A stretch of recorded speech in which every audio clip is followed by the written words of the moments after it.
ho, ho! Merry Christmas, everyone. Or should I say, Merry Quizmas. Well, not so merry for a lot of our viewers, I know. They've had to invent a new COVID tier for half of the UK. And of course, the long night is upon us. So what else is there to do but quiz? Let's hear a Merry Christmas for anyone in the chat. I'm sure, as you've already seen, when you've gone through the first form tonight, in tonight's tinsel trimmed trivia, we have a little extra stocking stuffer of a round for you. Hopefully, you'll all have submitted those pictures already. So it's what do you think Santa would like best? Seems to be working fine on mobile. If you're having trouble submitting, if you're playing on a PC or just on a desktop, and you're having trouble submitting that, you can just email it to us, and we'll get it that way. As long as we get hold of that picture some way or another, so that you can take part in the bonus round. There's only 1 point up for grabs from the bonus round, so. But I mean, if you've played with us in the last few weeks, you know how much of a game changer 1 point can be. Right. Oh, so that's going to take people maybe an extra minute or two from when they're getting started. Merry Christmas. Oh, Van Gogh cut his ear off on the night before Christmas Eve. Christmas Eve. All right. So just to give people an extra minute or two to get those pictures in, I'm going to introduce this week's beer, which is eggnog. I'm gonna do myself up an eggnog. Got myself an egg. Got myself a cocktail shaker.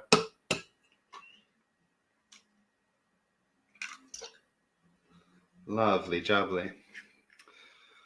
Yes, we had the same problem here. I was very excited about the Great Conjunction, but it's been cloudy for about a month now, so I can't remember the last time I saw the sky. Just gonna mute while I shake.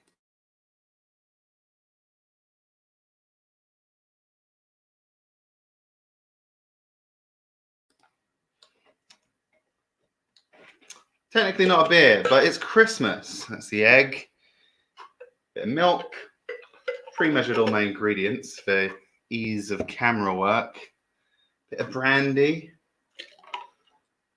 Call this a Wisconsin eggnog. Some homemade Christmas spice syrup. Let's get that.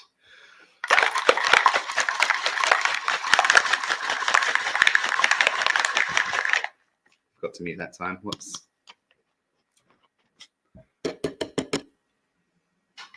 What's everyone else drinking?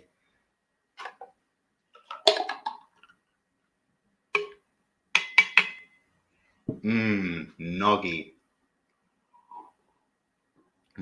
Tastes like Christmas.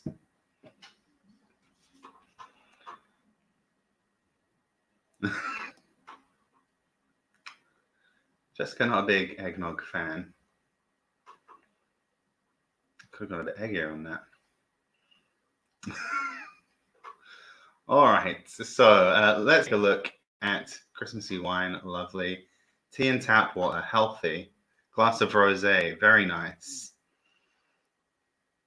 Okay, so let's take a look at the rounds we've got coming up while the last few people are getting in.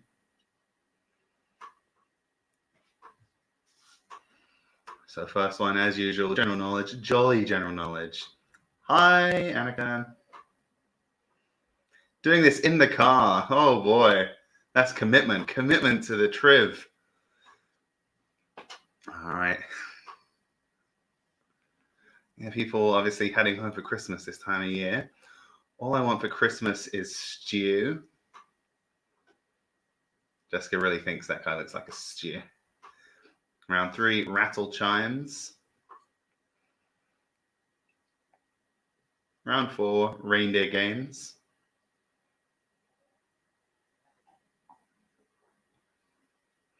Round 5, Dear Santa. Round 6, Frozen Frames. Chili. Round 7, Deck the Alcohols. This on camera. There we go. And round 8, as usual, another even jollier general knowledge. All right, fantastic. So I guess it's 6 minutes past the hour. I do have to expect people might take a bit longer to get into those photos submitted. So we might just wait a second. No, it's long enough. Well, you know how it goes. People come in throughout the first round and we repeat it at the end. But I guess it's Christmas. We can be a bit more generous with our time. Thank you. Yeah, I got all of this. I got special for tonight's stream. My Christmas plaid, Christmas hat, my Santa tie. Thank you very much. Thanks for noticing. We've got Bob Dan the Christmas squirrel back here. And as you can see, our tree decked out in purple and gold, even though the Viking season came to an underwhelming end last night, not mathematically, but realistically.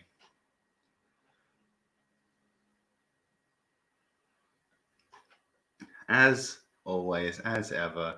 I mean, if Justin Jefferson had come down with that Hail Mary, Kirk Cousins would be a genius.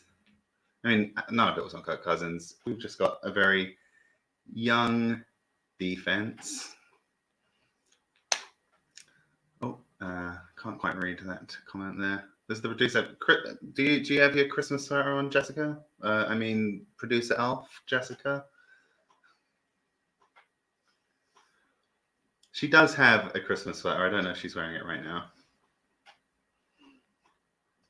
Okay, I think we've got everyone we were expecting, I think, is in. So we'll get started. So let's get straight into round 1. It's just general knowledge with a bit of a Christmassy twist.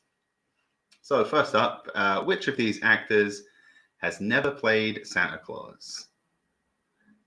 Jeff Bridges, Anna Kendrick, Mel Gibson, or Kurt Russell? Who's played Santa Claus?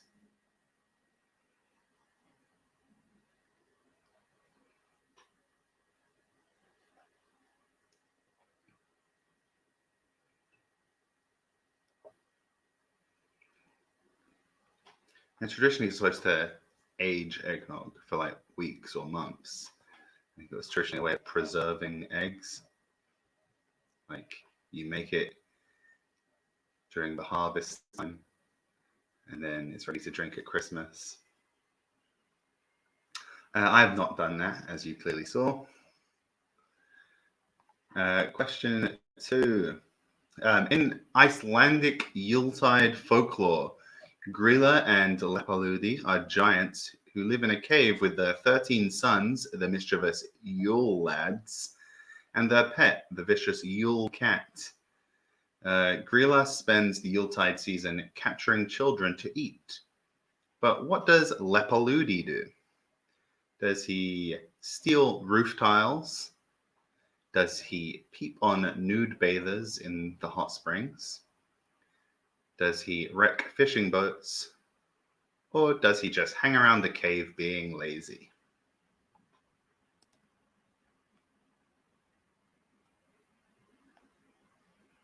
So Grilla and Lepaludi, a pair of Icelandic giants, Christmassy giants.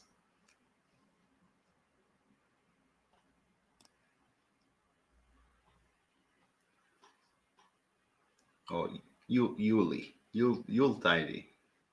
Obviously, Yule got kind of Christianized into Christmas, so there's a lot of overlap there. Okay, then we've got which of these is not a real event that caused a Fox News War on Christmas outrage? So is that A play about a lonely Christmas tree. A tax on imported Christmas trees. M&M's selling advent calendars that go up to New Year's Day. Or the Holyrood coffee shop selling gingerbread people. Holyrood being Scottish Parliament. Sorry about the sirens.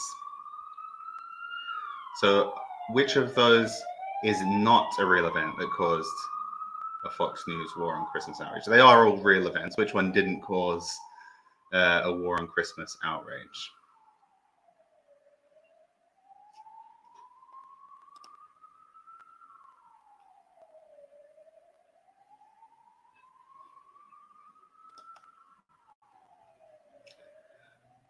Okay, next up. So that's like, the Starbucks having red cups thing.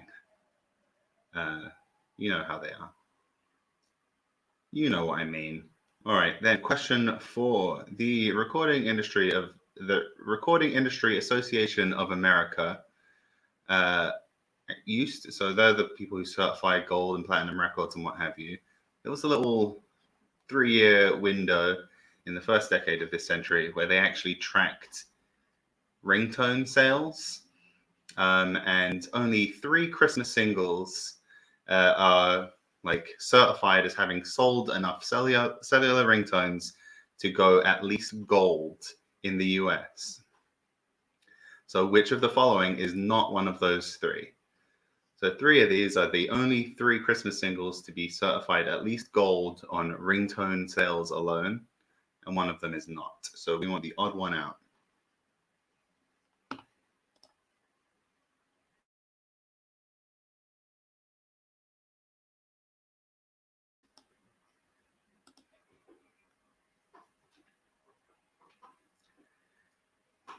And finally,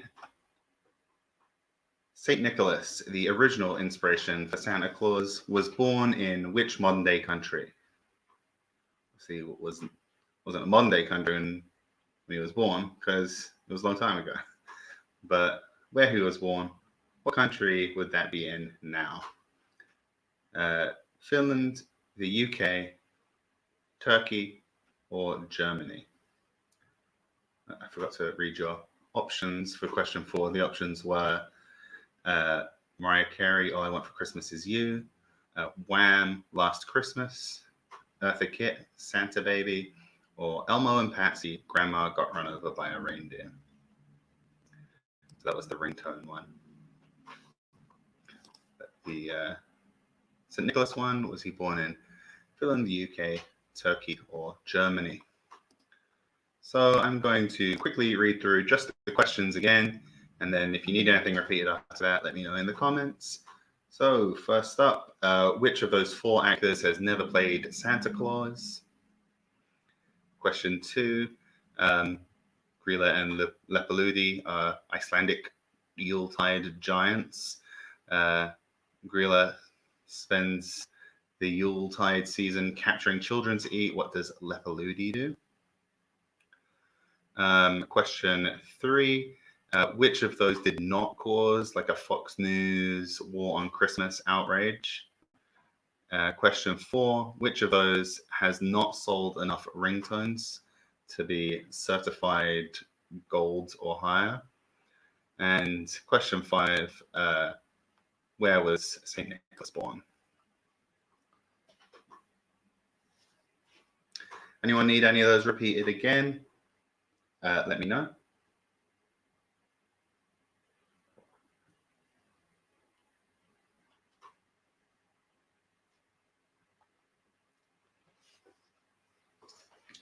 So who's in tier 4 right now?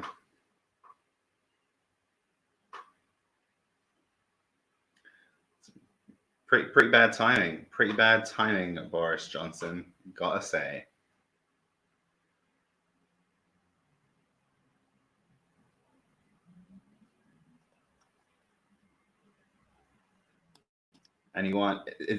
Does anyone live somewhere where they can see their family? Mr. Neglect is in tier 4. Cleo is in tier 4 and loving it. always look on the bright side, I guess.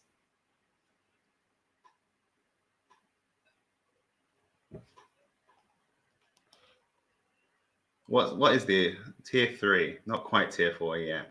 Don't worry, you'll get there. What's the bright side of tier 4 then, Cleo? What's the trick to tier 4 and loving it?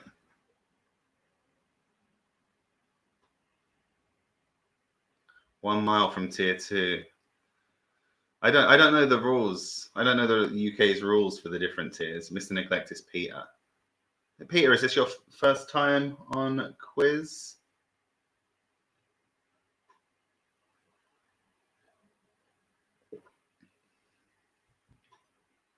I think we're just waiting on one team to get in.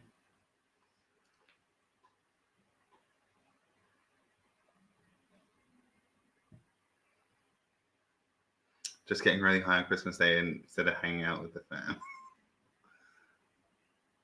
Lockdown in the Netherlands. No more than 3 visitors on Christmas Day in the Netherlands. Second time on the quiz stream. Yeah, so I think tier 4 you've got no one. You have to. It's complete isolation for everyone, right? The new tier. I think Bogdan is really messing with the autofocus on this camera.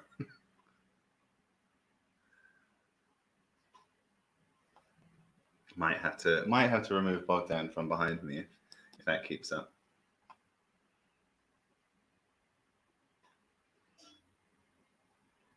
Well, at least you've got trivia stream. That's the main thing. Wouldn't be Christmas without the trivia stream.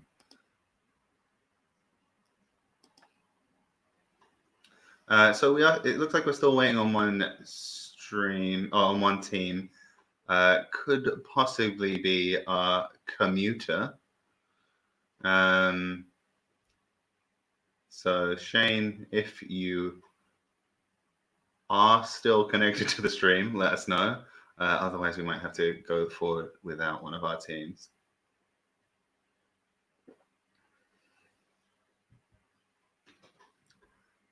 So that is the Poopsmith is the team that we're waiting on, by the way.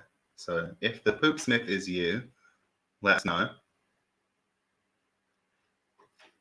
And the frigid booze, that's the most important part, right? We got the brandy in.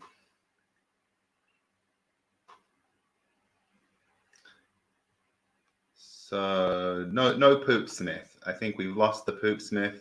Whoever the Poopsmith was, I think has lost the internet connection.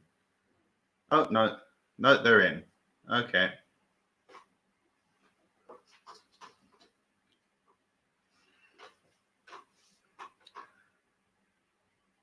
Oh, but we might have a late team joining us. Did a late team just join? If you just joined us, let us know. I'll repeat the questions for round 1 for you. You really just got in under the wire there. We were about to do the round 1 answers. No, everyone is in. Okay, both teams are in. All right, so we will go through the answers now.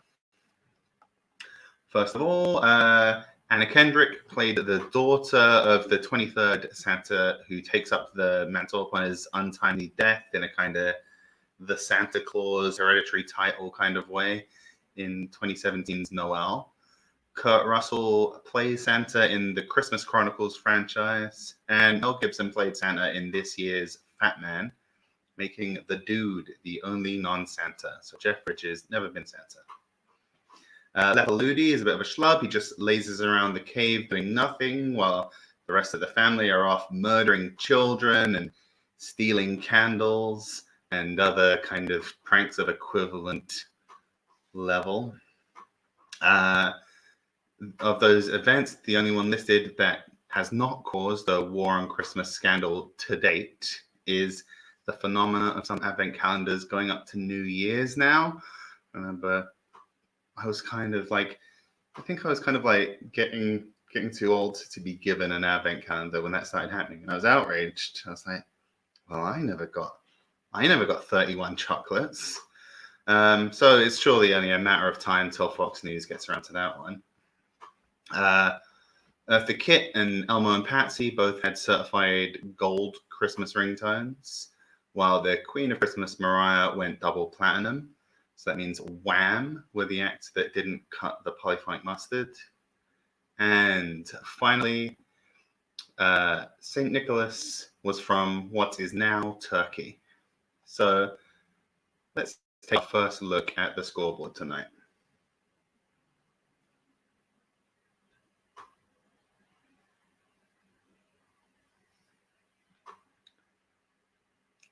It'll pop up any second now. There it is.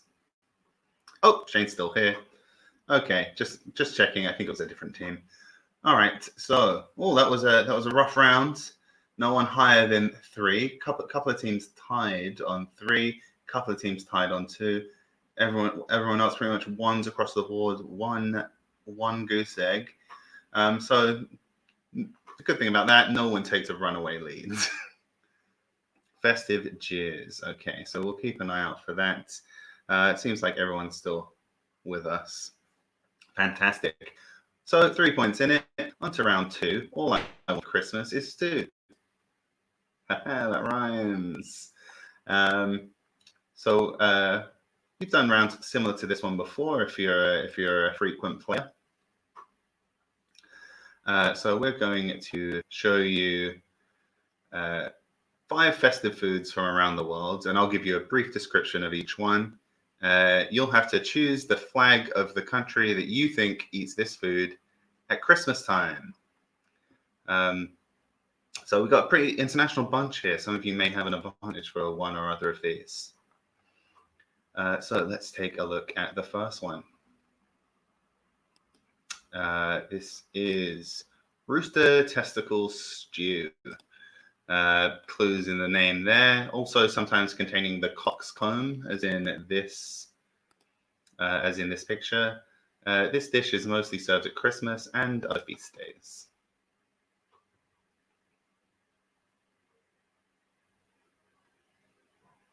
So you can see 4 flags there.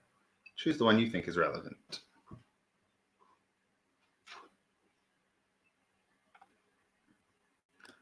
All right, the second one there. It's KFC fried chicken. So KFC fried chicken has been a Christmas staple in this country since the mid-80s. Which country is that? You've got 4 flags. Choose the flag you think eats KFC at Christmas.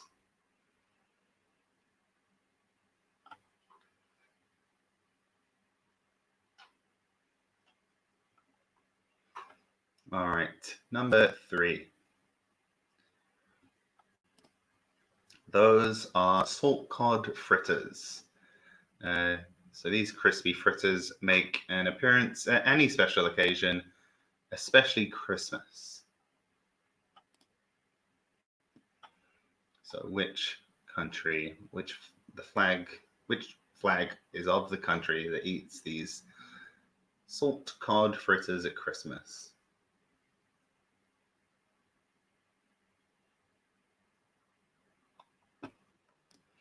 All right, number 4. Okay, these slightly sour rice cakes are topped with sugar, coconut, cheese, or even salted duck eggs, and they're usually eaten for breakfast during the Christmas period.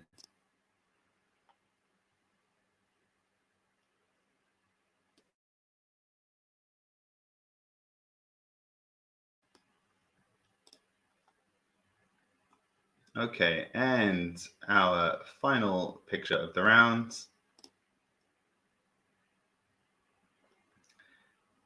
It's a thing of beauty. Look at that. So the name of this dish translates to beef salad, but it rarely contains beef, most often consisting of chicken, pickled vegetables, and hard-boiled eggs mixed with mayonnaise and often elaborately decorated.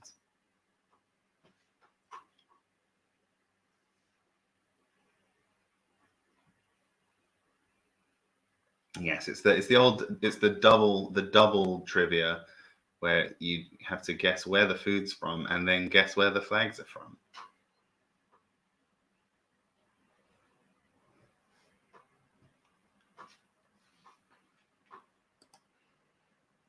So I think we've got. I think when I was looking this up, it does seem like a lot of Christmas stuff is pretty world standard if you're in a country that celebrates Christmas.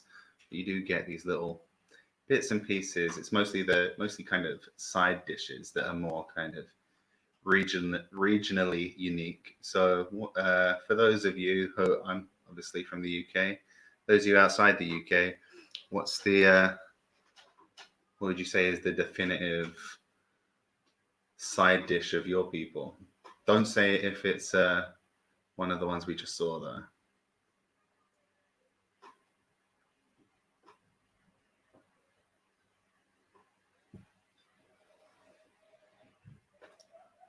I consider putting bread sauce on here, but obviously everyone would get it because like half the stream or more are people from the UK. Be a bit unfair, but it's just so weird, isn't it? Like if you think about it, I love bread sauce. The idea revolts Jessica. It's weird if you think about it. It's just bread sauce.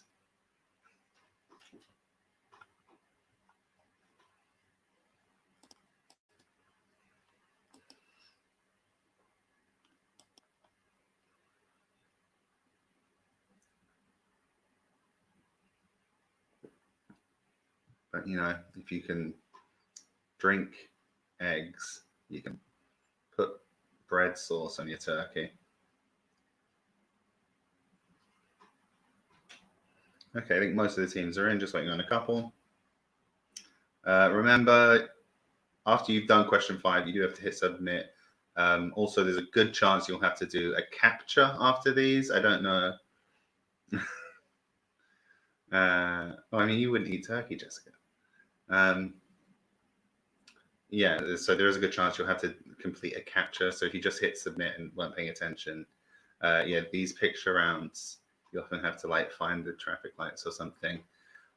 I don't know why. I don't know why it is about the pictures that they are very concerned about a robot doing it and not just the general trivia.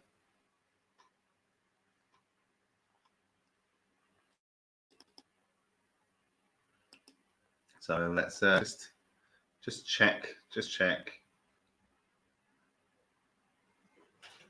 Yes, thank you. Solidarity.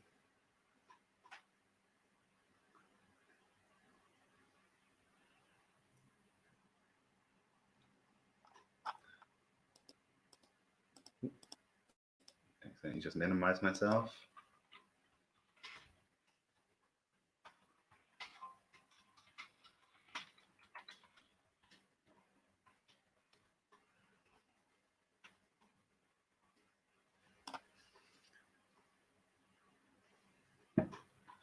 Okay, so festive cheers. I'm on constant tenterhooks that festive cheers is going to drop off. It's only fair to allow a little bit of time to get in. But if you can hear us, just hit submit.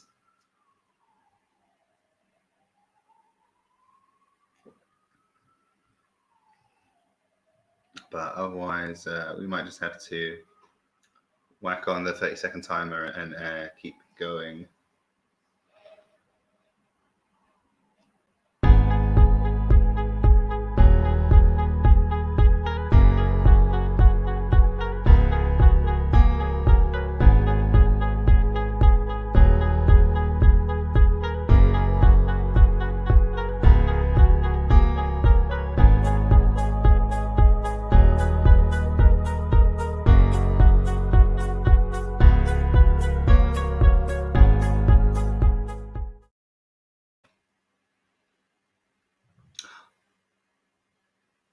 All right, Shane, if you can hear us,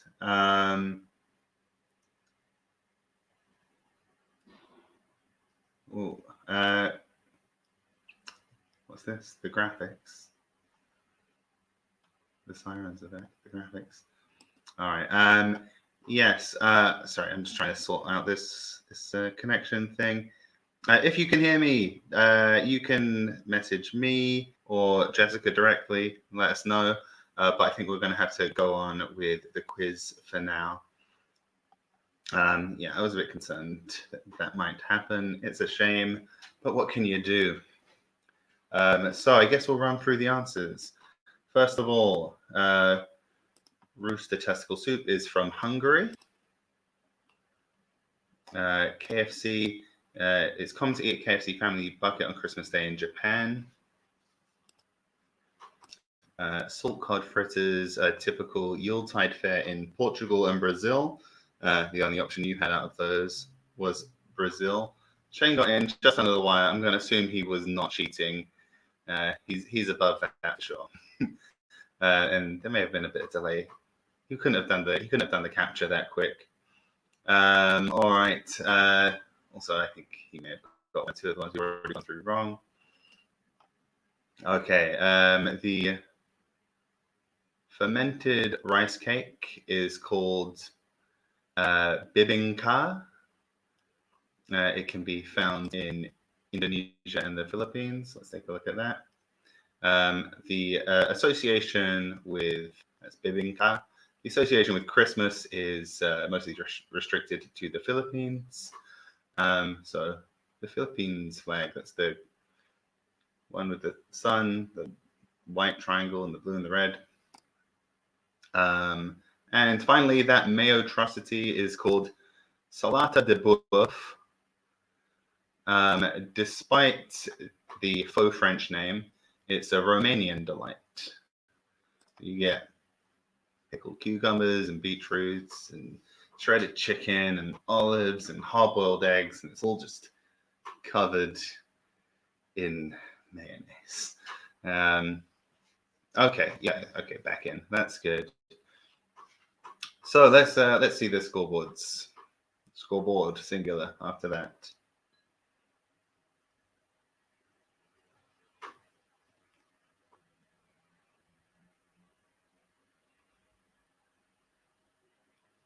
Okay, and just as well, you did get back in because you're top of the leaderboard, 1 point lead at the top there, 6 points.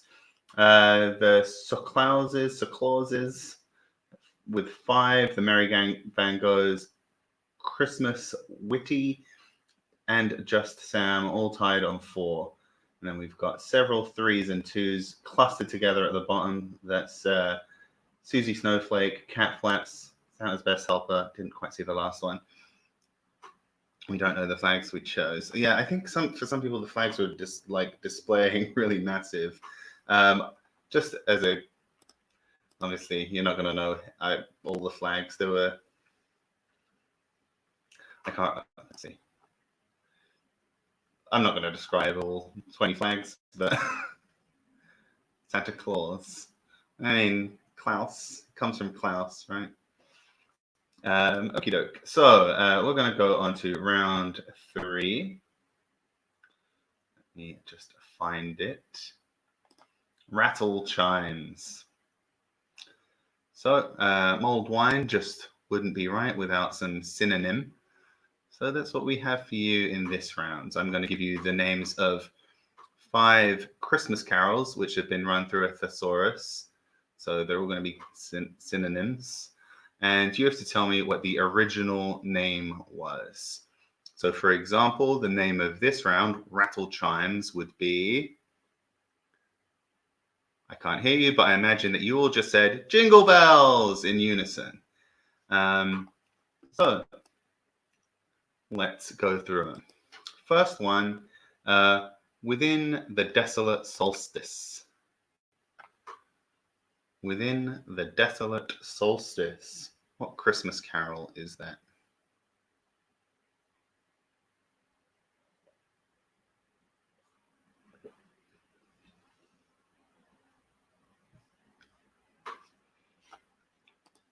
Let's have a think. Type your guess. We'll go on to the next one. You can go back and think about it a bit more afterwards. We'll have a mini interval after this one. This is going to be a 2-interval quiz. All right, the second one. Listen, the seraphim messengers are chanting. Listen, the seraphim messengers are chanting.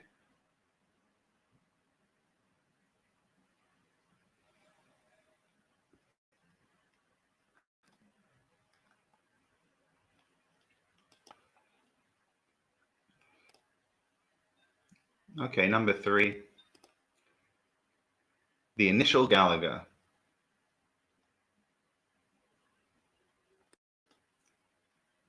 So what Christmas carol is that? The initial Gallagher.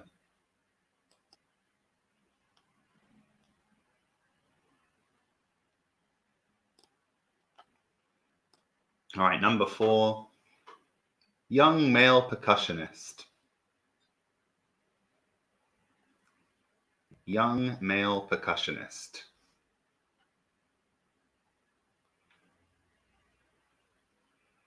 And the last Christmas carol is Small Ass. Small Ass. Okay, someone missed the premise of the round is that all of these are Christmas carols, but the words are synonyms of each other. So, for example, the title of this round is Rattle Chimes. Rattle is another way to say jingle. Chimes is another way to say bells. Rattle chimes, jingle bells. So the same applies with all of these. So we'll run through them one more time. Quick, sharp. First one, within the desolate solstice.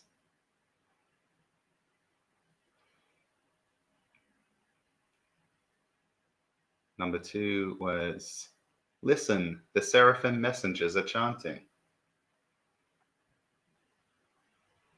Next is the initial Gallagher.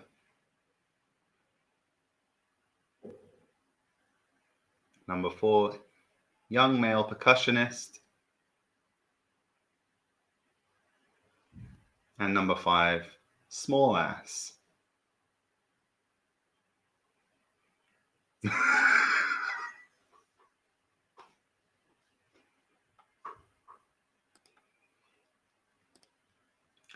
Okay, so we will be taking a short intermission while we score this round. So go make yourself an eggnog or something. We'll be back in a couple of minutes. We'll go through those answers and look at the scores and on to round 4. Sir Micklittle, very good. All right, see you in a minute.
All right, we're back. I'm freshly nogged, and let's go through the answers to round 3. So first one up was within the desolate solstice. That's in the desolate is bleak solstice. So, well, it's today. It's the midwinter, the middle point of winter, in the bleak midwinter. Next up, listen, hark. The seraphim messengers, that's the herald angels, and they're chanting or singing. So, hark the herald angels sing. Number 3, the initial Gallagher was the first Noel. Young male percussionist was Little Drummer Boy. And finally, small ass was Little Donkey. Little Donkey. Okay, so let's take a look at the scores after that. Oh, it's tight at the top. Festive Jeers, half-point lead. Yeah, I think we gave a half point for Hark I Hear the Angels Sing. I mean, close enough, but we did need a synonym for messenger in there, really. So that's why that was a half point. And it's what has taken you to a half-point lead over the Clauses. Mary Van Gogh's and Christmas Witty just behind on 8, Just Sam on 7, and then the Pootsmith, Cat Flaps, Susie Snowflake, and Santa's Best Helper all clustered together, very tight there as well. So two main bunches there, and we'll have a look at round number 4. So reindeer games. It's basically just another general knowledge round. The gimmick here is that all the questions are in some way related to one of Santa's reindeer. So you will see what I mean by that when I go through the first question, which was by which name was the Roman god Cupid known in Greek mythology? So Cupid is also one of Santa's reindeer. That's how this round works. So by what name was the Roman god Cupid better known in Greek mythology? Was he Ares, Eros, Glycon, or Psyche?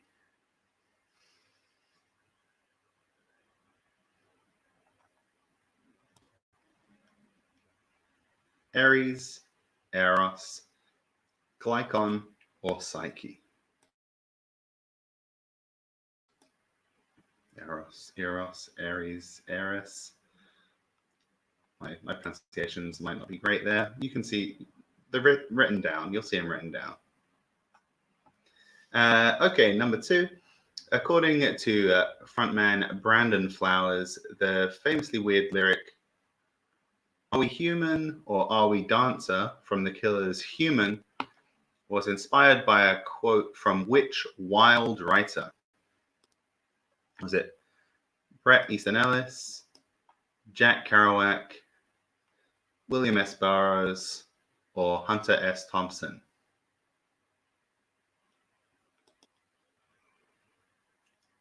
Question 3.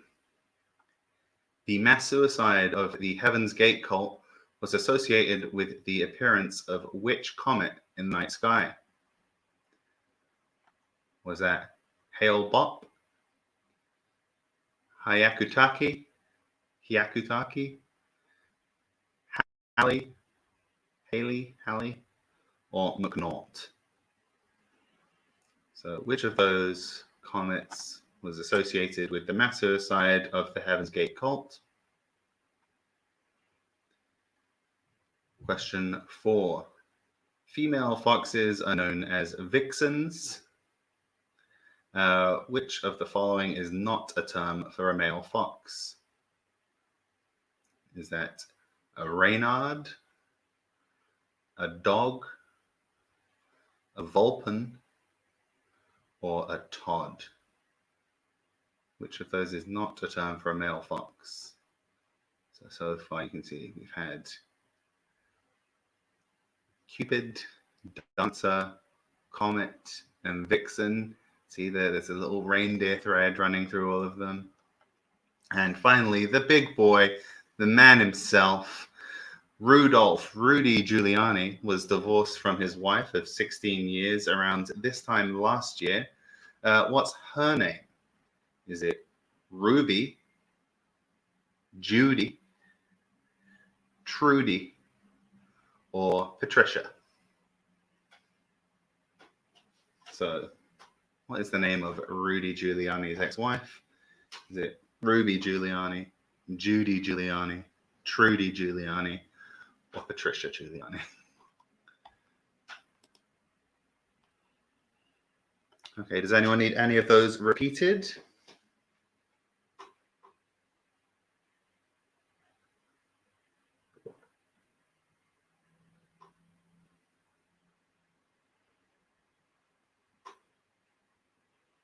It doesn't seem so we'll let you get those answers in.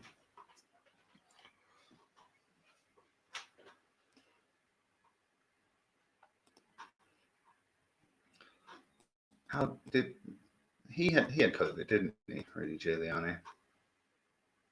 Did they get married at the wrong Four Seasons? Yeah, they actually ended up getting married at like a bricklayer's yard.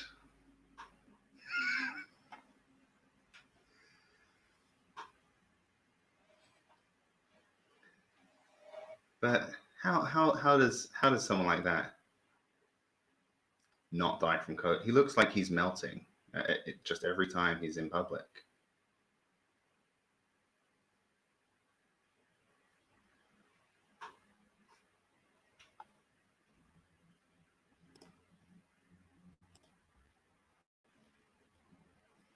Just a couple of teams to come in.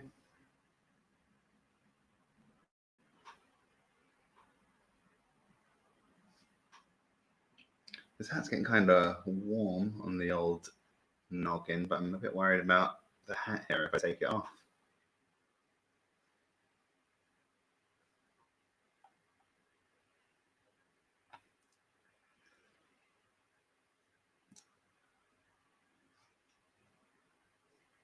I'm half tempted, but no, I'm going to leave it.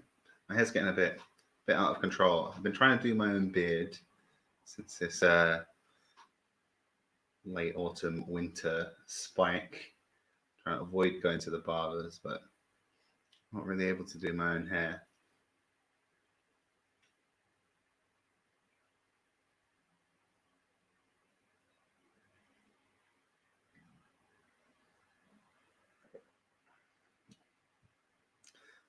And this time of year, not good for the cardiovascular system.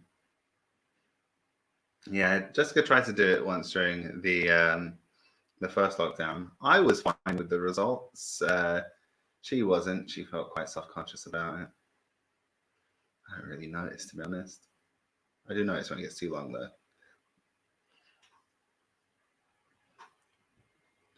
Oh yeah, that's right. I don't have to look at myself as much as you do. I have to look at myself a fair bit. I do work on camera. All right, so let's go through the answers for this one then. So first of all, Cupid is Eros. Anyone spent much time in Enfield in the early 2000s will know that one. Then the quote, the brand from the for the Killers song was about, it was Hunter S. Thompson. He was saying something about like, oh, we were raising a generation of dancers in that like everyone moves in sync with everyone else. It's not a good lyric though. It's a bad lyric. He gets really upset if anyone asks him about it. Brandon Flowers, not Hunter S. Thompson. He's dead. Then the mass suicide of the Heaven's Gate cult was associated with Comet Hale-Bopp. That period of time, there had been like no like naked eye visible comets, like great comets visible for like 50 years. And then Hyakutake and Hale-Bopp came along within like a year of each other. Haley had been in the late 80s, a few years before, but it had been like not really visible. You had to use binoculars to get it. And that's usually visible when it comes around every 80 or so years. And McNaught has been the only visible one so far this century. But Hale-Bopp was the suicide one. Female foxes are vixens. Male foxes can be Reynards, dogs, or Todds, not Vulpins. That's just the word I made up. And Rudy Giuliani's ex-wife is Judy. Rudy and Judy. So let's see how that round affected the scores.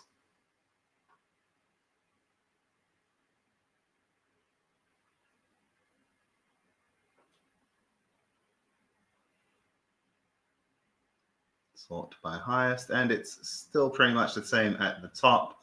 The Merry Van Goghs closing the gap a little on the top two. Festive Cheer still a half point ahead of the Clauses. Then we go Christmas Witty and Just Sam tied on 10. Susie Snowflake on 9. And then Santa's Best Helpers, Cat Flaps on 8. And the Poopsmith at the bottom there with 7. So pretty much evenly spaced all the way down, kind of 1 point, 1 point. A nice little staircase. Makes it very easy to climb the ranks. A Vulpin is a fountain pen. Vulpix is the fox Pokemon. Vulpin, a fountain pen. Interesting. Didn't know that. I just thought, Vulpine, foxes are Vulpine. Could sound plausible. But a fountain pen, very interesting. A little bit of trivia. The Quizzy has become the Quizzer. And we'll move on to round 5. Yeah, it's round 5. So, dear Santa, in this round, we're going to ask you about the facts and figures related to Christmas toy crazes of the past. Those must-have Christmas toys. So specifically, we'll be asking you about the figures, in fact. So I'm gonna ask you a question that will be answered in the form of a number. You're going to enter your guess. If you're close enough, you'll get points. If you're extremely close, so if you're like bang on, you get 2 points. And if you're like within a reasonable margin either side, which I'll give you what the margins are when we get to them, then you'll get 1 point. Okie dokie. So the first one, question 1. In which year did Mr. Potato Head become the first children's toy to be advertised on television?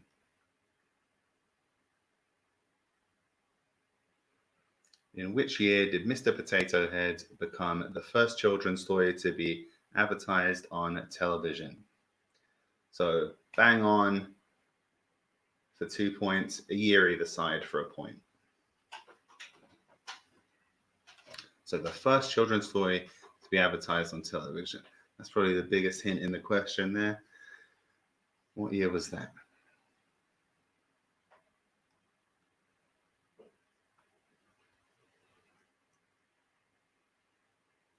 Question 2.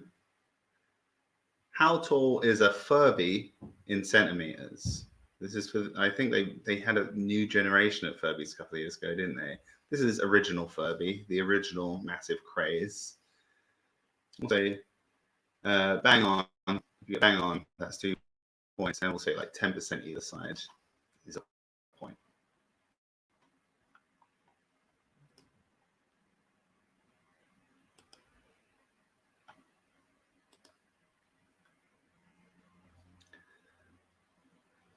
Next one. How long was the longest Lego structure ever made in meters? So Lego, obviously perennially popular toy, big seller around Christmas time. How long was the longest Lego structure ever made? Answering in meters. So, as usual, if you bang on, that's 2 points. About 10% either way. 1 point.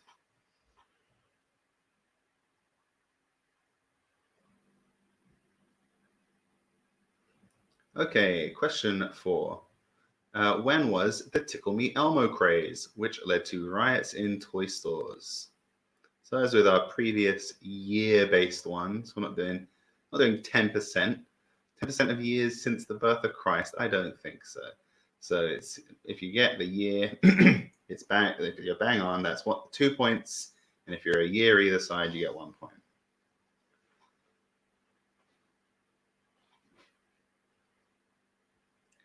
And finally, Juju Pets. That's ZHU Pets were the must-have Christmas gift of 2009. Online resellers known as Grinchbots were selling individual dolls for over $100 a piece. But what was the recommended retail price? So how much were they supposed to cost? So the exact price is 2 points, and about 10% either way get you 1 point. Yeah, whole numbers, please. Full answers. Decimals and fractions might mess with the form intake.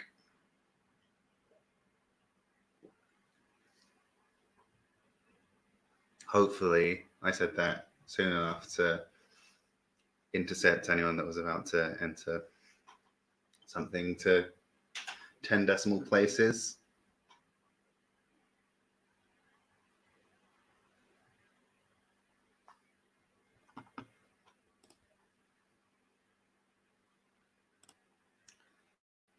I'll just run through it quickly one more time. First one was what year did Mr. Potato Head become the first children's toy to be advertised on television? Number 2, how tall is a Furby in centimeters? Number 3, how long was the longest Lego structure ever made in meters? Number 4, when was the Tickle Me Elmo craze? And number 5, how much were Juju Pets supposed to cost? So selling online for over $100, what was the recommended retail price?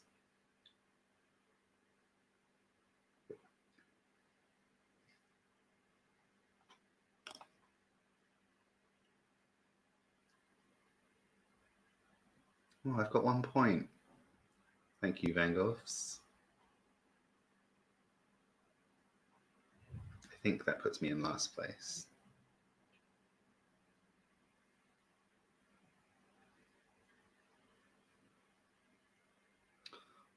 What was your like little kid memory of like best Christmas present? Or like weirdest thing you got really excited for? I had a phase when I was probably about 4 or 5. I really loved canned black olives, like out of a tin.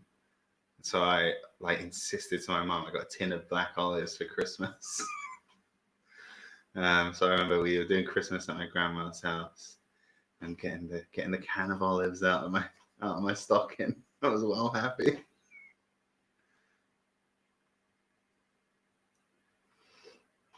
Obviously, Jessica is from Wisconsin.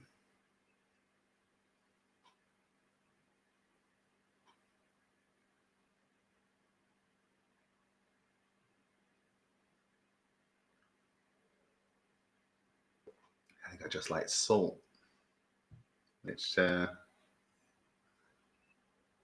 nothing's changed there. I mean, we do try to put a cheese question in every week for you. Just been eating a jar of olives. I think I see a jar. That's that nice stuff. A Zune. Michigan and Minnesota in the house, making the Wisconsin sandwich.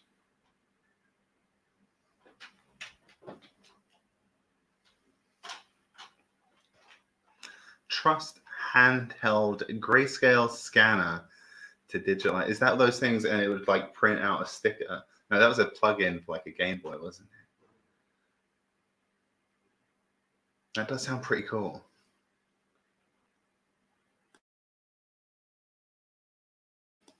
I just like salt, really, didn't I?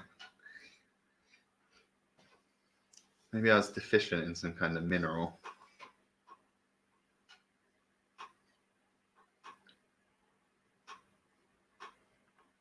Other than that, anything dinosaur related, I was always into.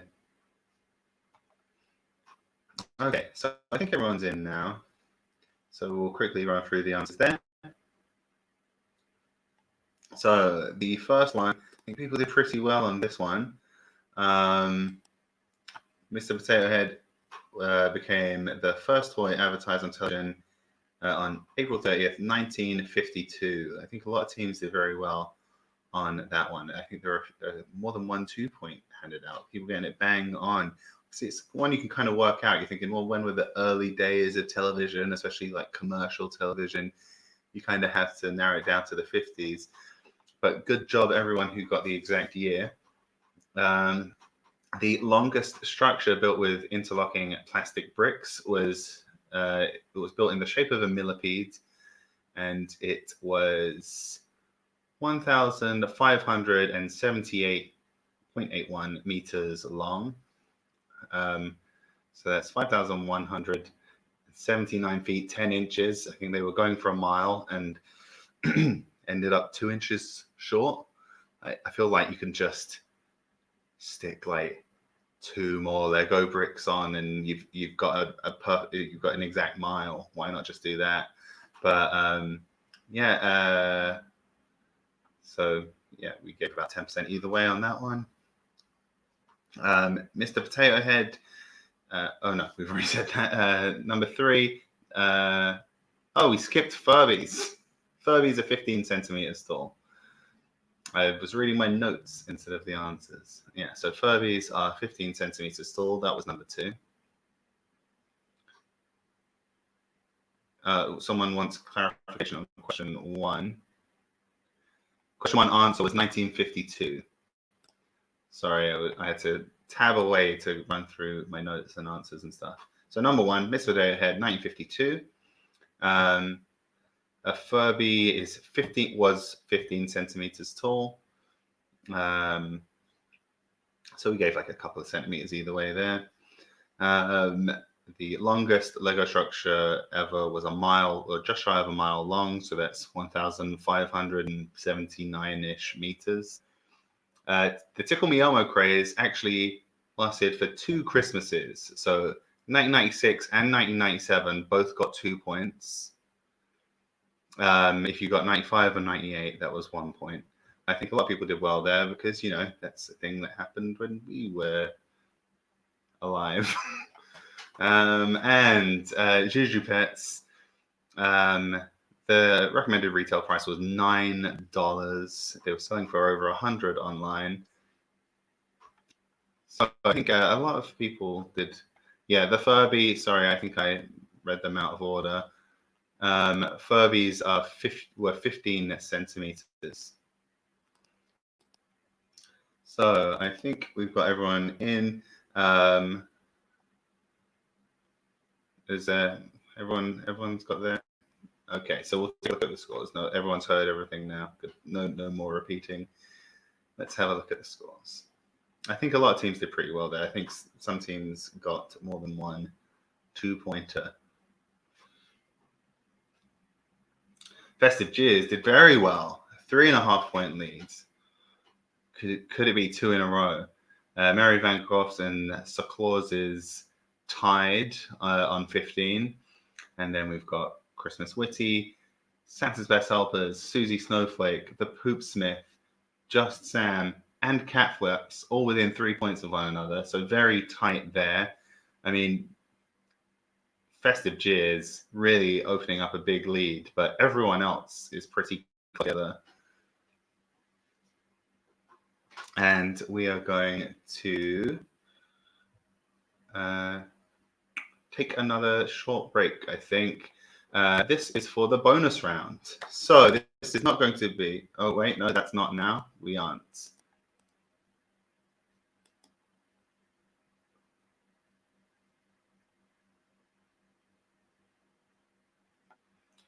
Right. I will be here. I'll be narrating. So we're just going to see. It's not going to be a break. We're just going to see the photos that you guys took around. You're not going to see who took them. They're going to be anonymous. Festive jizz. I don't know what I am saying. Oh, festive cheers. Festive cheers. Yeah. Total guesses.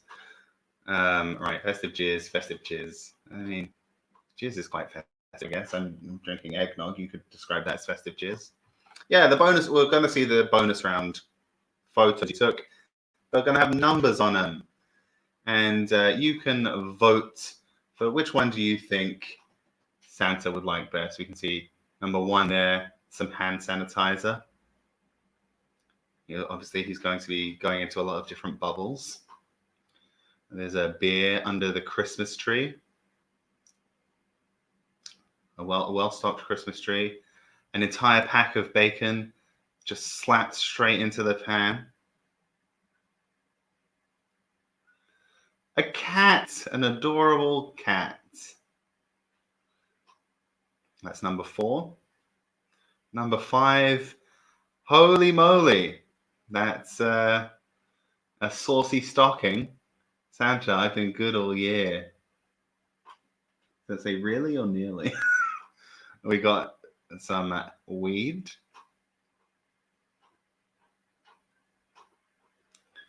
A baby, a festive baby with a little Santa hat on. Little festive baby grow. Oh, and a mince pie and some milk. We've got some baby milk. Cow and Gate formula. We've got a tree topper.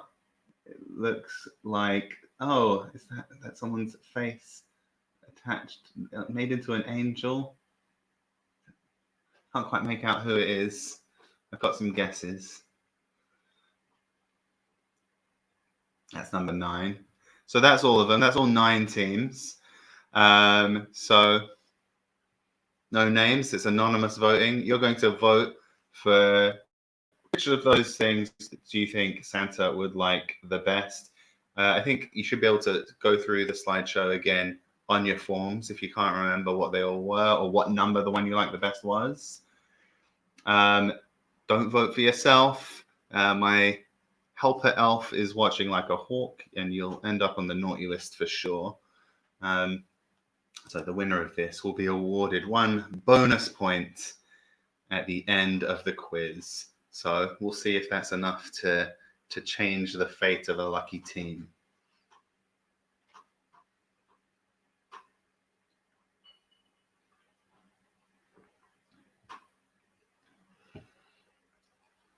So hand sanitizer, beer under the tree, bacon, cat, dick in a stocking, weed, baby and traditional Santa leavings, baby formula, or a handmade Christmas tree topper.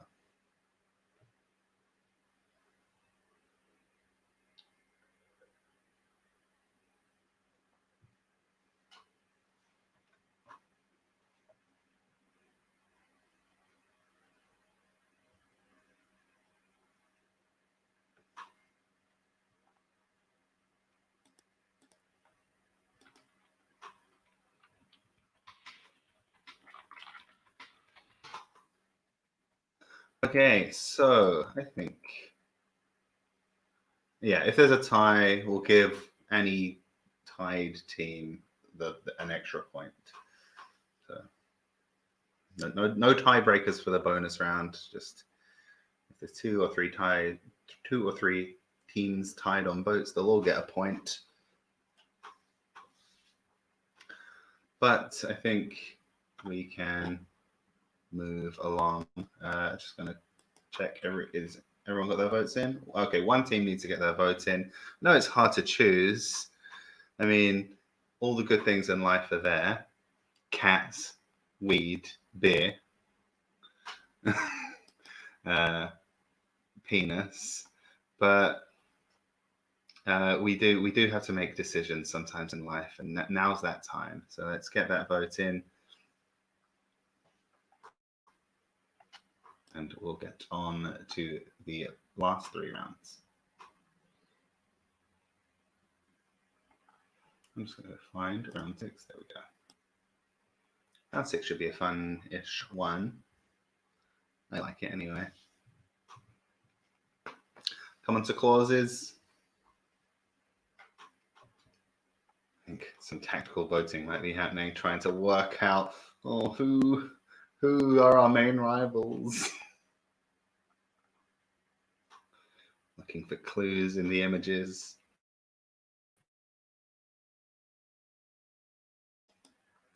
Okay, we're going to start round 6. You can catch up. It's not one that takes too much explanation from me. So round 6 is going to test your knowledge of classic Christmas movies. I'll show you a single frame of a movie and you have to identify it. Don't worry, it's not as impossible as it seems. Let's take a look at the first one. Okay, so that is a frozen frame, a freeze frame, a screenshot, a single still from a classic Christmas movie. You just have to name the movie.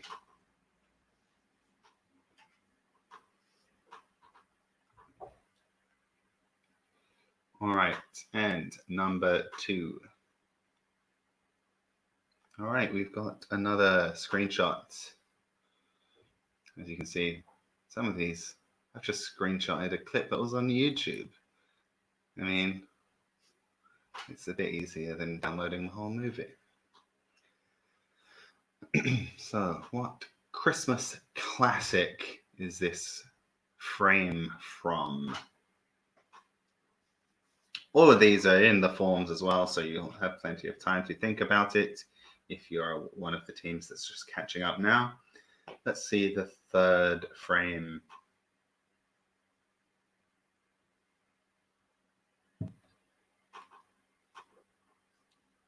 There's a big beefy boy. What Christmas classic movie is he in?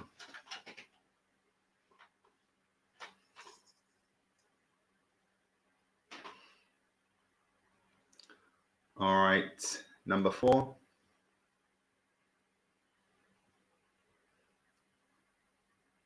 What's the Christmas movie?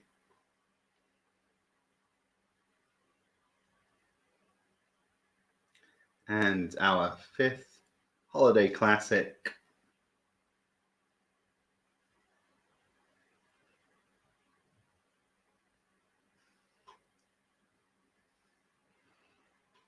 All right, so get those guesses in. What's everyone's favorite Christmas movie? So I will say, not a Christmas movie, but for me, it was Jurassic Park as a kid, because it was like, so anyway, obviously not everyone here is from the UK, but BBC One always has like a Christmas Day movie that's just like, I guess nowadays not so much, but back in those days, it took like 6 months at least for like, if you're lucky, like cost a lot of money to get like a new movie on the telly. So the Christmas Day movie was always like one of the big movies from that summer. So I didn't see Jurassic Park in the cinema. So the first time I saw Jurassic Park was when it was on BBC One. It's the Christmas Day movie. And I was like, this is the best thing I've ever seen in my life. So like, I just, from then, kind of like, just Pavlovian conditioning. Well, not because it only happened once, but just like, I associated that with Christmas. So like, Jurassic Park was always my favorite Christmas movie.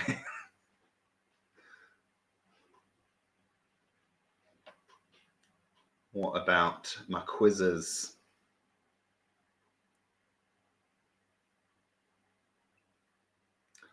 I might have to switch to beer. I'm out of eggnog, but I don't know if 3 eggnogs. It's a lot. It's a lot of cholesterol. You know, here in Romania, it's so yesterday was the feast of Saint Ignatius. So yeah, Saint Ignatius boys represent. But on the Feast of St. Ignatius in Romania, it's traditional to roast a pig and make pork scratchings. And so they just sell like these Romanian style pork scratchings everywhere. It's like a huge thing. And they're so fatty. It's just these huge lumps of like barely cooked pork fat. And it's just every year I see them, and every year I just can't resist. But it's a bad time of year for the old cardiovascular system. Star Wars trilogy, big Christmas TV event. Couldn't get on video, had to watch it on telly. That's it. I think this is maybe a thing that's not going to be as, I think, like, we're probably about the youngest people, maybe a little bit younger than us, that would have that experience of like, you have to wait for it to be on telly. And that Christmas really being associated with that, just because all the free TV channels just saving all the good movies for Christmas.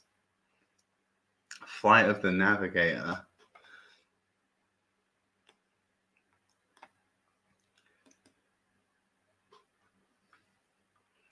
Okay, a lot of it is just what you watched at Christmas. I think the first time Jessica saw Up was like, no, was it Up or was it Frozen? One of those movies, one of those animated movies, was when she was around the house for Christmas, like 4 years ago. Frozen. That is kind of Christmassy because it's got snow in it. Not as good an example, but you know what I mean. Yeah, I guess it's still a thing. You get the big movies on telly around Christmas. Muppet Christmas Carol, obviously. I mean, everyone loves A Muppet Christmas Carol. It would have been nice to include it in this, but it's kind of hard to find a frame from A Muppet Christmas Carol that doesn't have a Muppet in it, which would have been a bit of a giveaway. All right. I think everyone's in. So through the answers. Oh, no, we've got one more team to get in. Oh, no, they're in. So let's have a look. We'll go through the frames one more time.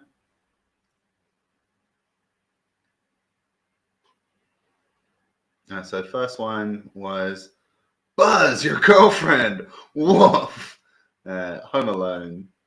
Just probably my favorite, like, Christmassy Christmas movie. Then this one, Dear George, love Clarence, thanks for the wings. So a few clues in the text. Avocado. Is avocado the same as eggnog? Similar. I mean, especially the one I'm making, because I'm making it with brandy. So it's like brandy and eggs in it. So pretty similar. Yeah, it's a Wonderful Life. Clarence the Angel. It's black and white Christmas classic. You know, it's a black and white frame. George and Clarence. It's a gettable one. Let's have a look at number 3.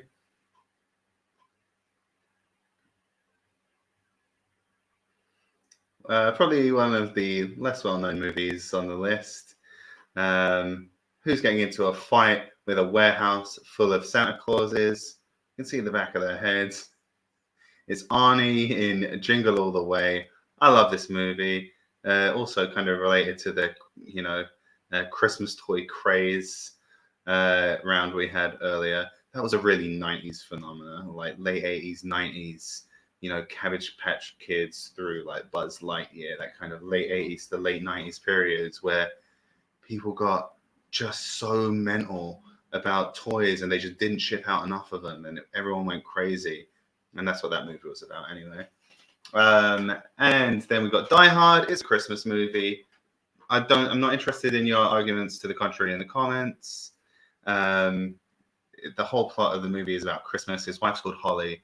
It's Christmas music through the whole thing. It's a Christmas movie. And let's see the next one. Bye, buddy. Hope you find your dad. So it's in the same kind of animation style as those classic, what are they called? The production house who made the Rudolph the Red-Nosed Reindeer and Kris Kringle movies. You know the ones. Rankin and Bass. It's in the same kind of animation style, but it's from the opening sequence of Elf. as Will Ferrell's character leaves his like magical North Pole wonderland to go to New York. Avatar song. Yeah, we've got a Dutch team in tonight, so they'll appreciate your love of Avatar, even if they don't love Avatar themselves. Advocar. All right, so I hope everyone did pretty well on that round. Let's find out and take a look at the scoreboards. So, sort by top. Okay, so clauses have closed the gap a little bit. Still 2.5 points between them and Festive Jeers. They've also opened up a little bit of a gap between themselves and the Van Goghs, who they have definitely got some daylight between them and the rest of the pack, who are all kind of grouped together. Susie Snowflake, Christmas Witty, having their own kind of personal battle. They've been tied pretty much the whole way. Just Sam, Santa's Best Helpers, the Boobsmith, Cat Flaps, all very close together in that kind of main peloton. And we've got the 3 breakaways out in front. Yeah, I think I had an Avatar question last week and learned that our Dutch contingent, not massive fans, but our Polish representatives apparently enjoy it a lot. I like a snowball on Christmas Eve, a Christmas Eve snowball. Lovely. And that takes us on to round 7. Let me just find round 7. Oh, appropriately enough, we've just been talking about Avatar. I've been talking about my eggnog. Deck the alcohols. I'm going to give you the ingredients for 5 festive cocktails. Some of them are a bit regional. Some of them are maybe a bit historical. But I'll give you the ingredients. You've got a little drop-down menu with 5 different ones, 5 different names of cocktails. So you just match the ingredients to the cocktail, or match the name to the ingredients that I give you. So you'll see what I mean. So some of these, because they are traditional, there's variations. Every family does it a bit different. So I'll give the most all of the time. So the first one, we've got cider, ginger, cinnamon, and clove. That's alcoholic cider. Just other alcohol can be added. But the basic ingredients: cider, ginger, cinnamon, and clove. So pick a cocktail name from the drop-down menu there that matches those ingredients.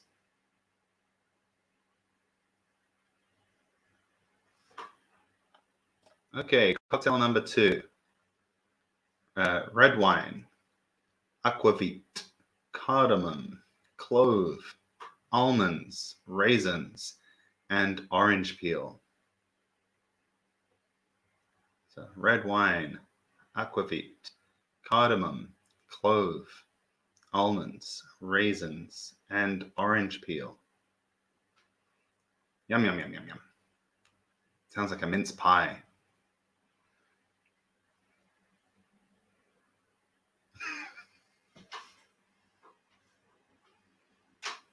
All right, cocktail number 3. You got eggs, milk, sugar, cinnamon, nutmeg, cloves, vanilla, brandy, and rum.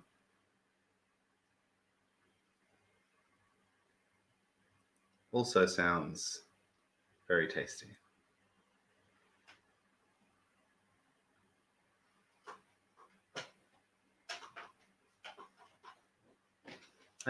I love a Christmas drink.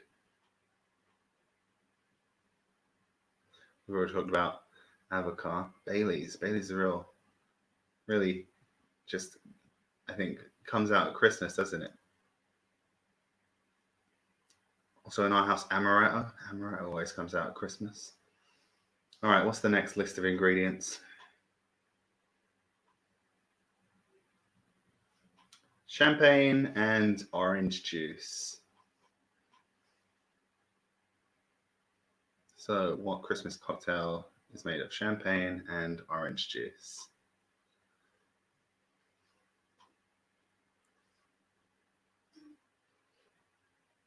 And then finally, another champagne cocktail, champagne, Cointreau, and cranberry juice. So, which of those cocktails is made with champagne, Cointreau, and cranberry juice? So, two main families there. We started off with those Christmas spice cocktails, and we finished with a bit of champagne.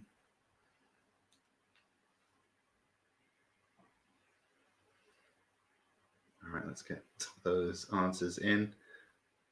Maybe I might try and drink one of each of these on Christmas Day.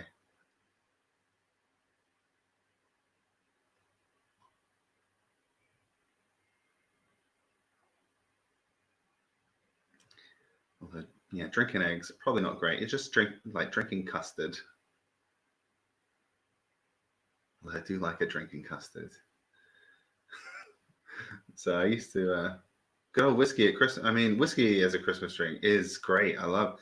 I mean, I haven't been home for Christmas in a couple of years now, but everyone is an adult now, so the Christmas tree is just bottles of spirits just wrapped up under the Christmas tree. Everyone just swaps whiskeys.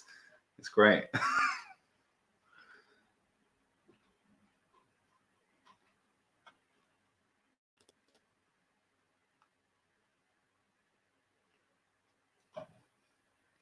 Yeah, but do love a bit of Christmas drinking. Kind of becomes a bit more socially acceptable at Christmas, doesn't it?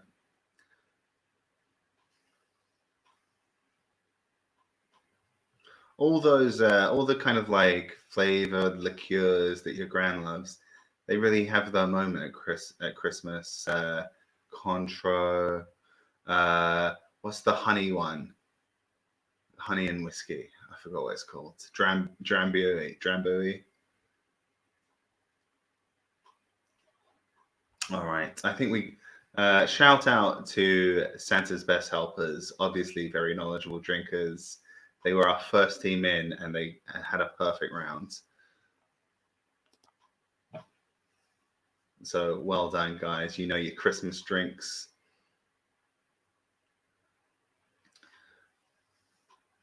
So I think we're just waiting on one or two teams now.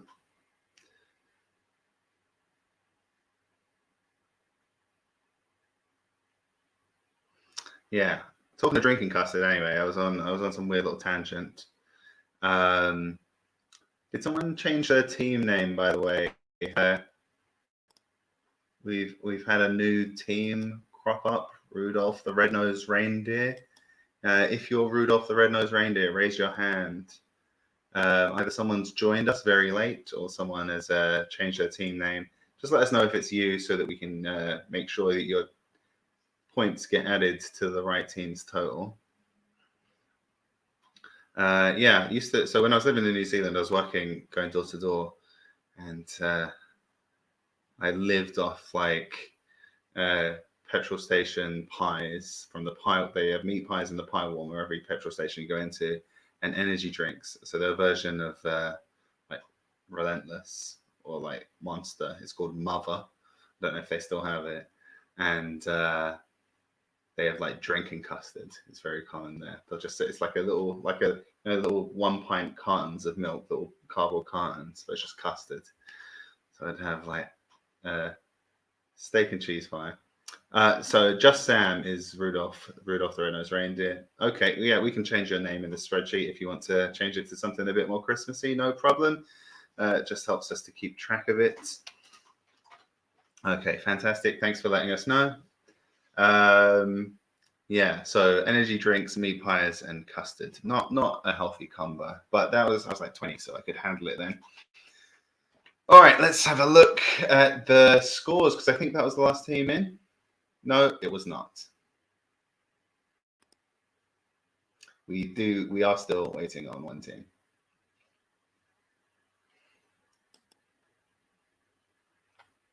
I've ramped up my my gross New Zealand diet anecdote a bit early. That was also the only year I ever got sunburned on Christmas. Oh man, they have some weird food stuff down there. So Australia and New Zealand. So I don't know who's familiar with salad cream. That's kind of a UK thing. I think it's basically the same as Miracle Whip. Jessica disagrees, but it's basically the same as Miracle Whip. But if you go to Australia or New Zealand, you just buy mayonnaise and it tastes like salad cream. Gross, disgusting. I don't like salad cream.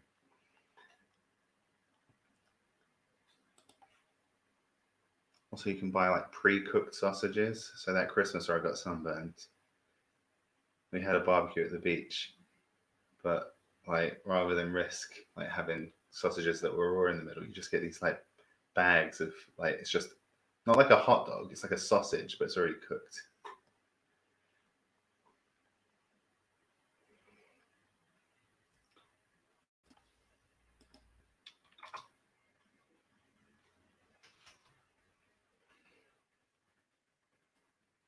Okay, everyone's in. Fantastic. So let's run through the answers there. So first up, we had cider, ginger, cinnamon, clove.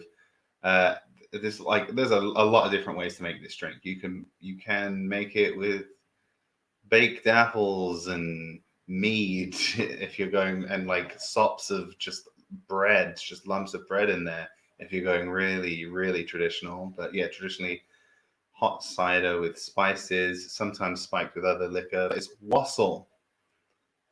Wassail, wassail, just kind of old. It's like hot spiced apple cider, traditional English Christmas time drink. Next up, red wine, aquavit, cardamom, clove, almonds, raisins, orange peel. You can have other spices. You can have port in there. You can have different type. You don't have to spike it with aquavit. You can spike it with other alcohols. You can not spike it. You can just have wine. But it's glug, glog, glug. I don't know if our Danish team is playing tonight, but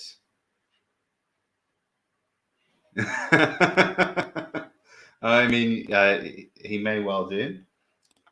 So yeah, that was glorg, glurg, popular throughout Scandinavia. Then we had eggs, milk, sugar, cinnamon, nutmeg, cloves, vanilla, brandy, rum. So very similar to the eggnog that I've already been drinking tonight. It's a Tom and Jerry, an American Christmas favorite, particularly in the upper Midwest. Shout out to the Van Goghs as well. Then we've got champagne and orange juice. I think all of our UK teams will have got this. It's a Bucks Fizz, making your mind up. Yeah, there were some funny articles a few years ago of like British YouTubers or BuzzFeed employees or something reacting to the fact that a mimosa is just like a less strong Bucks Fizz. Because like I think a mimosa is technically like 1/3 or like 1/2 champagne or something, and a Bucks Fizz is like 2/3 champagne, and it's kind of considered to be like a child-friendly Christmas morning drink. And then finally, we have champagne Cointreau cranberry juice. You've been keeping track by process of elimination. You know that's the poinsettia. It's that red Christmassy plant. Christmassy, it's a house plant people keep that's kind of Christmassy. And it's red, and cranberry juice is red. So you can kind of see the logic there behind the naming. Okay, so let's have a look at the scores after round number 7, going into the final round. And Festive Jizz back up to a 3.5 point lead. Seems unassailable. Really, you would have to have a bad final round. You never know. Plus, there's always that bonus point up for grabs. Then clauses 3.5 points back, a point ahead of the Mary Van Goghs. Susie Snowflake making a last gasp effort to get into that pack at the top. With could be done if she gets the bonus points. And then the rest of the pack all pretty tight together. Santa's best uppers down to cat flaps. All right, so let's have a look, and we'll go through our final round, round 8. So it's even jollier, general knowledge. 5 more questions. They're kind of vaguely Christmassy in one way or another. First up, what is the profession of Christmas Jones, Denise Richards' character in The World Is Not Enough? That's right. We're back on the Brosnan Bonds. We just, I don't know how, we've ended up with some kind of running jokes on this quiz. And one of them is, I ask a lot of questions about the Brosnan Bonds. What was the profession of Denise Richards' character, Christmas Jones, in The World Is Not Enough? Was she an assassin, a jewel thief, a nuclear physicist, or a marine biologist? Question number 2. Each year, Christmas Island in the Indian Ocean plays host to one of the largest migrations of what in the world? Is it turtles, crabs, ants, or bats? Turtles, crabs, ants, or bats? Which of the migrations can you see at Christmas Island?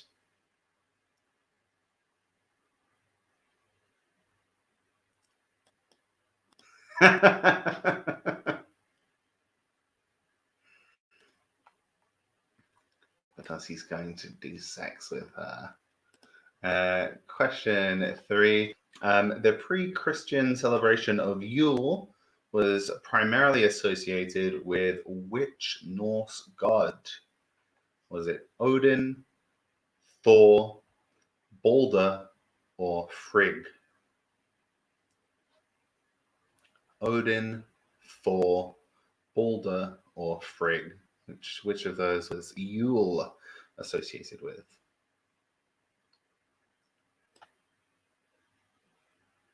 Oh, that's not nice.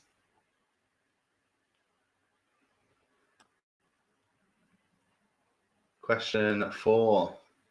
Yerba mate, the traditional South American tea, it's quite trendy now, I think, is made from a leaf from which family of festive plants?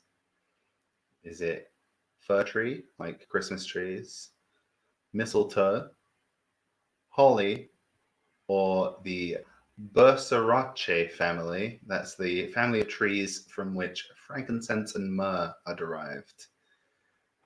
So is yerba mate from the same family as Christmas trees, mistletoe, holly, or frankincense and myrrh? They are both from the same family.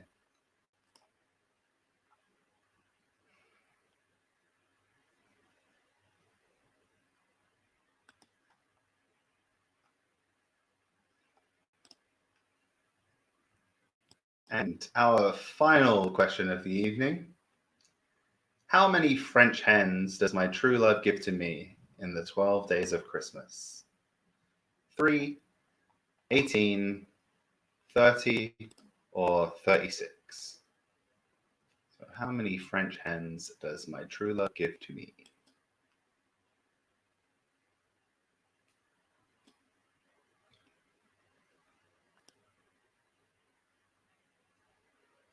Okay, well, I did ask if we could keep chickens, and you said, no, we don't have a yard.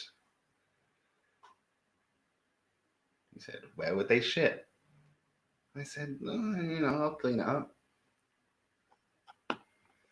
So I'm going to run through the questions very quickly, not the answers. So question 1, what was the profession of Denise Richards' character Christmas Jones in The World Is Not Enough? Question 2, what makes a huge migration on Christmas Island every year? Question 3, which Norse god was associated with the celebration of Yule? Question 4, yerba mate is made from a leaf from a plant in which family? And question 5, how many French hens does my true love give to me?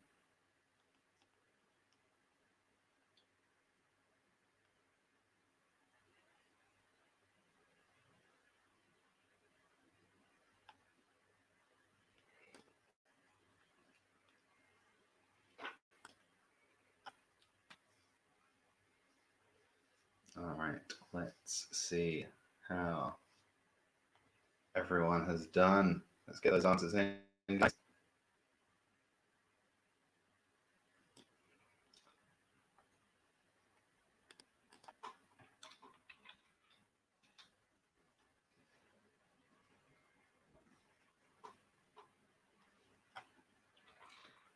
So we once all of these in, French hens, then French cocks. We're gonna get the points for this, and then afterwards, after we've seen the scores from this round, we'll get the bonus point. Now, our number one team so far this week has established a bit of a lead, so maybe the bonus point won't affect the final results. Maybe it will, who knows? But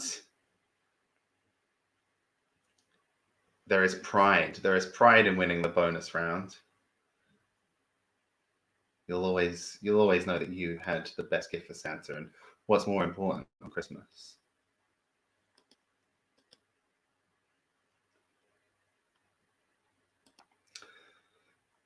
All right, one more team, I think, to come in.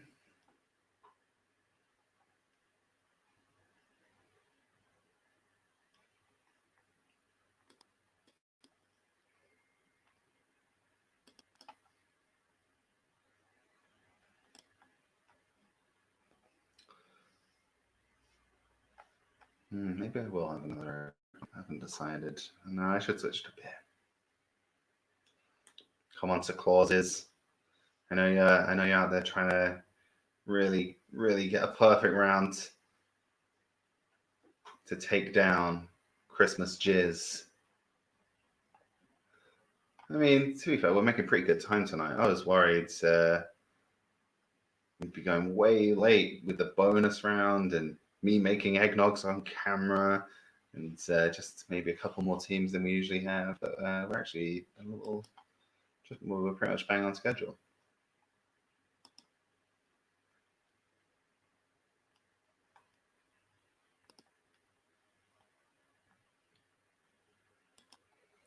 So get those answers in and we'll tally up the final scores.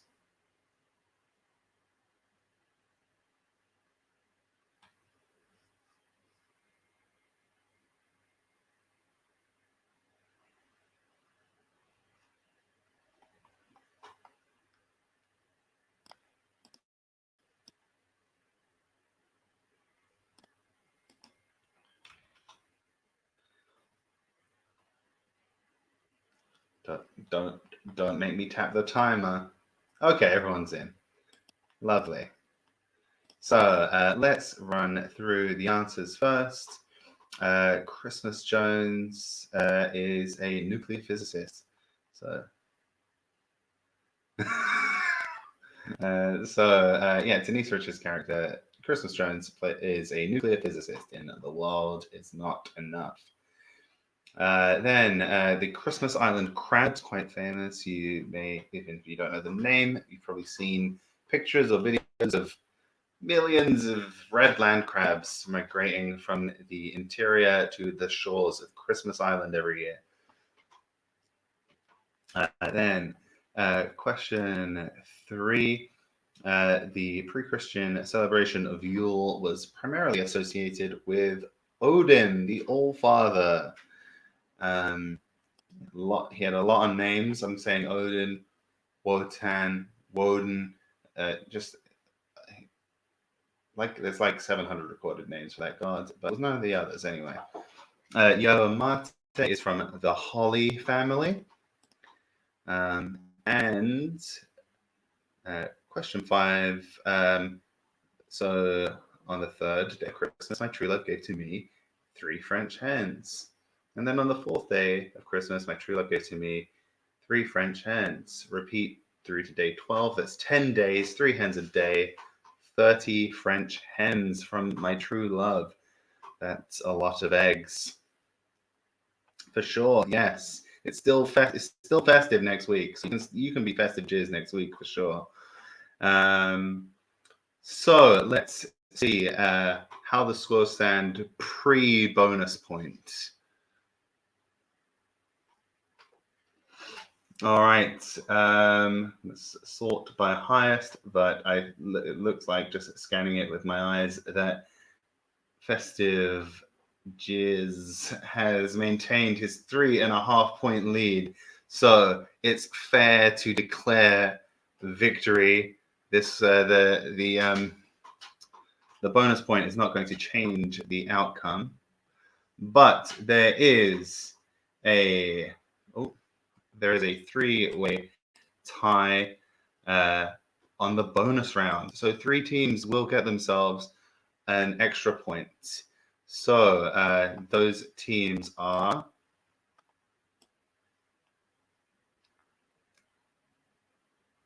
just getting it in my ear now. Team 1, who were the hand sanitizer, the beer, and the cock in a sock. So what are the teams who receive? What can I get the names of the teams?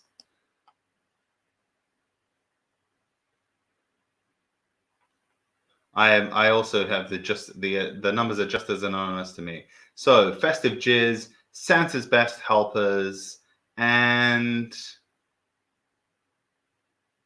the Poopsmith all got a point each from the final round. So that's an extra point for Festive Jizz. Well done.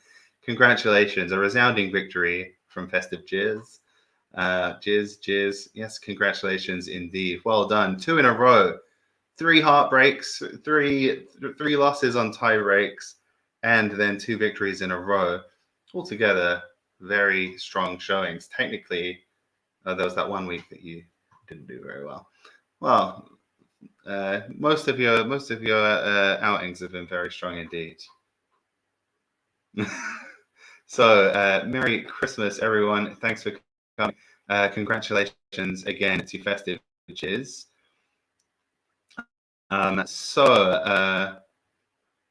If any of you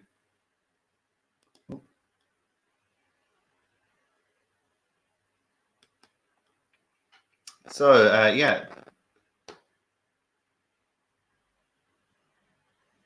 that does mean we could have a bit of a showdown for next week's normal-sized quiz of the year. So we have I think 3 teams now on 2 victories apiece. The Van Goghs, Shane, who often plays under different names, and Matt and Annika, who often play under different names. So that's 3 teams with 2 victories each. We have our normal-sized quiz of the year next week, our final one of the year. Can one of them finish 2020 as the ultimate champions with 3 victories? We'll see. Make sure you all come back next week for that.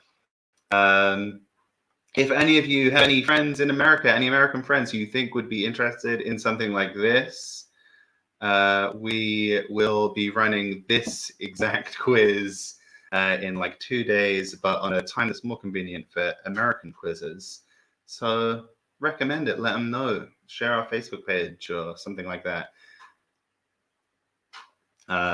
Obviously, you've just played this quiz, so don't show up to the one in a couple of days. But also, it'll be way too late for you guys anyway.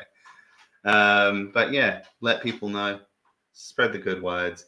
we don't do all of them. We don't repeat all of them at American times, but we thought it's Christmas. We'll share our love to the other side of the Atlantic. So that's 7 p.m. Central or 8 p.m. Eastern on December 23rd. So I know we do have some Americans in tonight. So yeah, let them know. Congratulations again to Shane on his second victory. Looking forward to a grand showdown. Or personally, my hope is someone else to show them all up. Someone to come in, a newcomer, or maybe a long-time player who hasn't tasted victory yet to take the grand prize at the end of the year. But yeah, Merry Christmas to all of you. Hope that everyone makes the best of what is not an ideal Christmas for any of us. Zoom your family. Have a good one. And we'll see you next week for our normal size quiz of the year. All right, bye guys.